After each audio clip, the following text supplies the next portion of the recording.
So, you hear the words African philosophy, and maybe your brain just goes blank. Or you picture someone in a dashiki sitting under a baobab tree saying wise things to a lion. And look, I get it. For a long time, the only philosophy we heard about was from old Greek guys in togas. But African philosophy is a real thing, and it's been around forever. It's not just one idea. Africa is a massive continent with thousands of cultures. Think of it like a giant buffet of wisdom. It's the collection of beliefs, stories, and ideas that African people have used for centuries to understand the world. It asks the big questions. Who are we? Why are we here? And most importantly, how do we live together without driving each other completely crazy? The cool thing about African philosophy is that it's often very practical. It's not just about thinking deep thoughts in a quiet room. It's about how you treat your neighbor, how you share your food, and how you make decisions as a community. It's woven into everyday life. You see it in proverbs like, "It takes a village to raise a child." That's not just a nice saying for a coffee mug, it's a whole philosophical framework. It means that everyone in the community has a role to play in guiding the next generation. It's a philosophy you can not just study. It's about balance, community, and understanding your place in the grand scheme of things. Let's take another example. In many African cultures, there's a deep respect for elders. This isn't just about being polite. It's a philosophical belief that those who have lived longer are libraries of knowledge and experience. They are the guardians of the community's history and wisdom. So when you listen to an elder, you're not just hearing one person's opinion, you're tapping into a source of collective memory. This is completely different from a culture that might say, "Get out of the way, old man, the new thing is here." It shows that African philosophy often values continuity and shared history over constant disruption and the shiny new object. And it's not just about people. African philosophy often includes a deep connection to nature and the ancestors. The land isn't just dirt and rocks. It's a living entity that sustains the community. The ancestors aren't just dead relatives. They are a spiritual presence that guides and protects the living.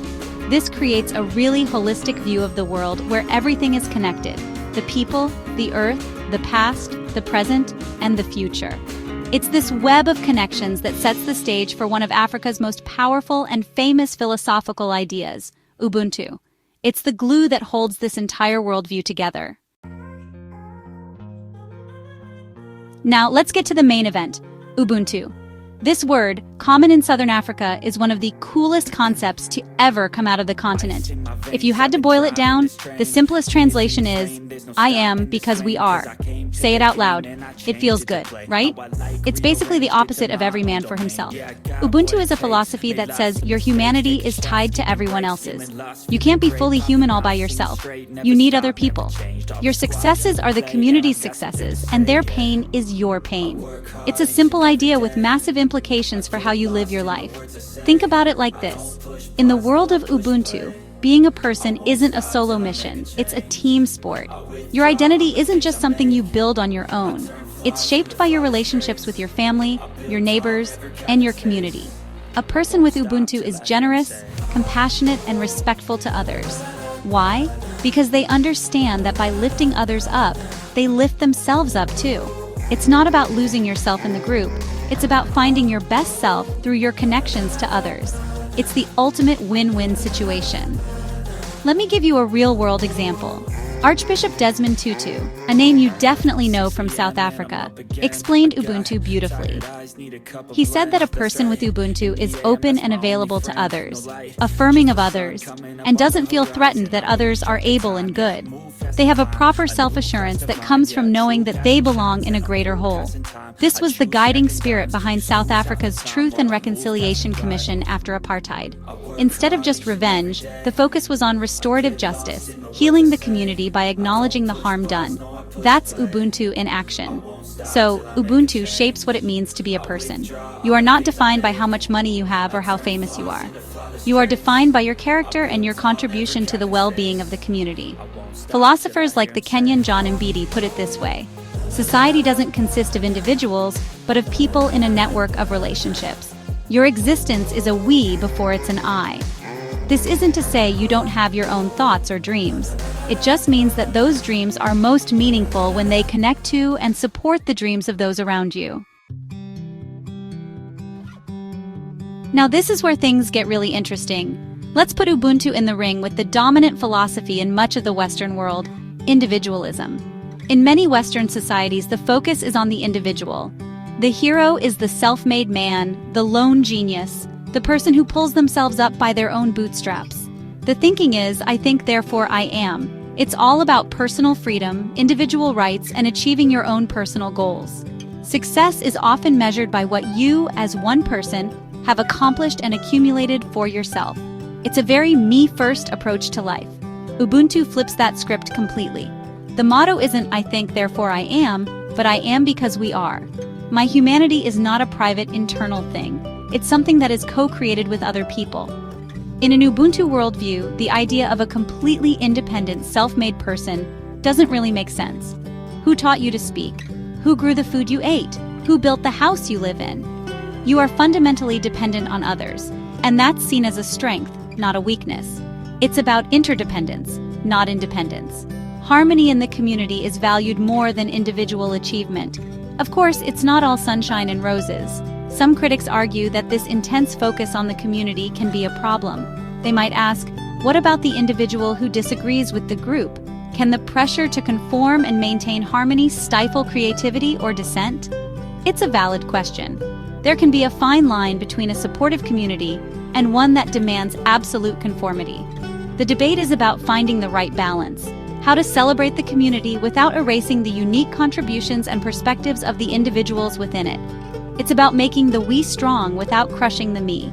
But let's be honest, a purely individualistic society has its own major problems. When everyone is focused only on themselves, it can lead to extreme loneliness, inequality, and a breakdown of social trust.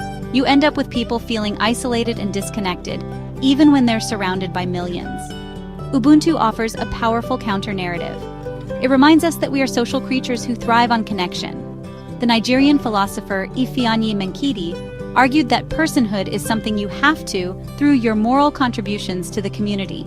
You become more of a person as you become more integrated into the web of relationships.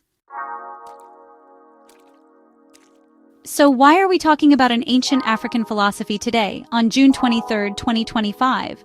Because frankly, the world needs a dose of Ubuntu right now. We live in a time of deep divisions. People are arguing online, political polarization is tearing countries apart, and we're facing global challenges like climate change that require us to work together like never before. The individualistic, me-first mindset isn't going to solve these problems. It might actually be what's causing a lot of them. Ubuntu offers a different path forward.